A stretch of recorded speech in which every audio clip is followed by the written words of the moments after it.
अस्सलाम वालेकुम गाइस, आप लोग कैसे होंगे? आप लोग ठीक होंगे। मैंने फिर से हाजिरी लगा दी है बाला खातून के किचन में। ये है रमज़ान सीरीज एपिसोड 7। आज हम बना रहे हैं चटपटे फ्रोज़न चिकन समोसा। रमज़ान के लिए बिल्कुल परफेक्ट। तो चलिए रेसिपी शुरू करते हैं। सबसे पहले ले रहे हैं आलू और चिकन और इसमें हम डालेंगे नमक और हल्दी। अब इसे पकाएं। अगर कुकर में पका रहे हैं तो 15 मिनट, अगर बगैर कुकर के पका रहे हैं तो 25 से 30 मिनट तक पकाएं अच्छे से लो फ्लेम पर। जब चिकन और आलू अच्छे से पक जाए तब इसे ठंडा होने के लिए छोड़ दें। अब आलू को छोटी छोटी पीस कर लें और चिकन को भी अच्छी तरह मैश कर लें। अब दोनों चीज़ों को एक बाउल में डाल देंगे। गाइस, आप हमें देख रहे हो तो प्लीज़ हमारे चैनल को जरूर सब्सक्राइब किया करें, लाइक और शेयर और कमेंट ज़रूर किया करें, इससे हमारी मोटिवेशन बढ़ती है।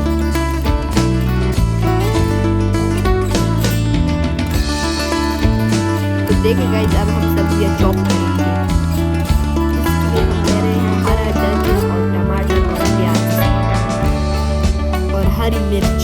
इसे अभी हम चॉपर में डाल देंगे और अच्छे से चॉप कर लेंगे। आप लोग के साथ चॉपर नहीं है, आप इसे चम्मच की मदद से अच्छे से चॉप कर सकते हैं।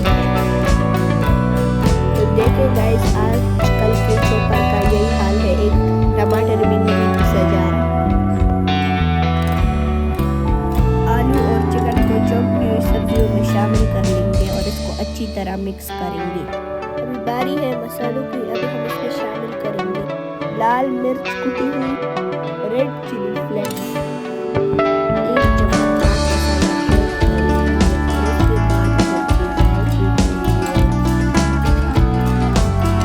चाइनीज सॉल्ट और इसके बाद फिर से हल्दी के लिए नमक।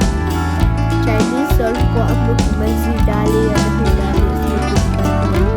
अब हम डालेंगे आधा पैकेट अचार गोश्त मसाला और 2 चम्मच सिरका और इसे अच्छे से मिक्स कर लेंगे ताकि सारा मसाला बराबर मिक्स हो जाए।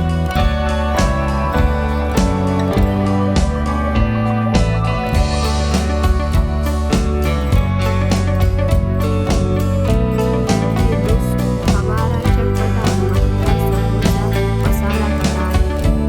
अब हम इस मसाले से समोसे बनाएंगे। तो चलिए गए, समोसे बनाने से पहले हम अच्छे से सफाई कर लेते हैं।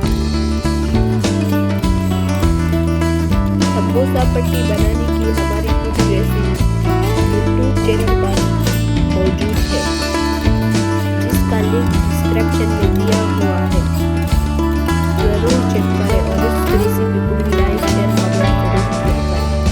समोसा बनाकर एयर टाइट पैकेट में आप इसको रख सकते हैं 2 महीने के लिए, ना खराब होगा ना एक्सपायर होगा। रमज़ान में इसे बनाकर रखें, जब दिल चाहे निकालें और पकाएं और फ्राई करें और मज़े से खाएं। गाइस, हम 2 तरीके के समोसे बना रहे हैं। जो तरीका आप लोग को आसान लगे आप उस तरीके में बनाएं। तो गाइस, उम्मीद करता हूँ आप लोग को हमारी रेसिपी पसंद आई होगी। इस रेसिपी को ज़रूर ट्राई करें और कमेंट में ज़रूर बताएं और हमारी रेसिपी आप लोग को कैसी लगती है। लाइक और शेयर करना ना भूलें और सब्सक्राइब ज़रूर करें। अब इजाज़त दे, फिर से मिलता हूँ एक नई रेसिपी के साथ। यह है बाला खातून का किचन। अल्लाह पामान खुशहाल से।